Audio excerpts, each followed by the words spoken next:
They say dead men tell no tales, but in the winter of 1897, in the rugged Appalachian peaks of Greenbrier County, West Virginia, a young woman named Zona Heaster Shue proved the world wrong. She didn't just tell a tale, she solved her own murder from beyond the grave. This isn't a campfire legend or a work of fiction. This is a documented historical anomaly, the only time in United States history where the testimony of a ghost was used to indict, try, and convict a killer. This is the story of a mother's intuition, a husband's dark past, and a spirit that refused to stay buried until justice was served. The year was 1896. Greenbrier County was a place of deep hollers, coal dust, and strict Victorian values. Into this world stepped Erasmus Edward Stribling Trout Shue. He was a drifter, a handsome blacksmith with a magnetic intensity that masked a volatile temper. When he met Zona Heaster, the attraction was instant. To the locals, they looked like the perfect pair. But to Zona's mother, Mary Jane Heaster, Edward was a shadow across her daughter's sun. Mary Jane felt a physical chill whenever Edward was near. She begged Zona to stay away, but within weeks the two were married. It was a union that would last only 3 months. On January 23, 1897, a local boy sent by Edward to check on Zona found her lying at the foot of the stairs. Her eyes were wide, staring at nothing. By the time the local doctor arrived, Edward had already moved the body, a massive violation of protocol. He had carried Zona upstairs, dressed her in a high-necked, stiff-collared dress, and placed a heavy veil over her face.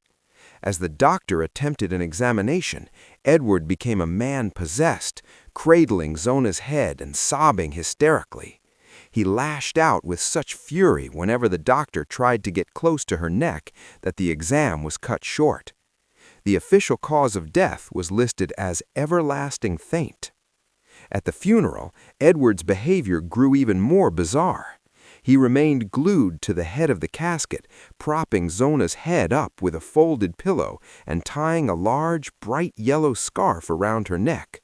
He insisted it was her favorite, but the townspeople began to whisper. Only Mary Jane Heaster watched with the cold clarity of a grieving mother. After the burial, Mary Jane took a sheet that had been in the casket and tried to wash it. The water in the basin turned a deep blood red, and the fabric emitted a foul, metallic odor. For Mary Jane, this was a sign. She began to pray every night for 4 weeks, begging for the truth. Then the impossible happened. According to Mary Jane's sworn legal testimony, the room grew icy cold, and the ghost of her daughter appeared at the foot of her bed. The apparition told a terrifying story. She said that Edward had become enraged over a dinner she had prepared, and in a fit of madness he had grabbed her by the throat and squeezed until the bones snapped. To prove her words, the spirit slowly turned her head until it was facing completely backward. For 4 consecutive nights, the ghost of Zona Heaster Shue returned, repeating the details of her murder. Armed with nothing but the words of a ghost, Mary Jane went to the local prosecutor. Moved by her conviction, he ordered an exhumation. When the surgeons removed that yellow scarf, the truth was laid bare. The autopsy revealed that the windpipe had been crushed and the cervical vertebrae were fractured. Her neck had been broken with enough force to snap the spine. Edward Shue was arrested immediately. The trial in June 1897 was a media sensation. The defense attorney thought he could win by making Mary Jane look like a lunatic.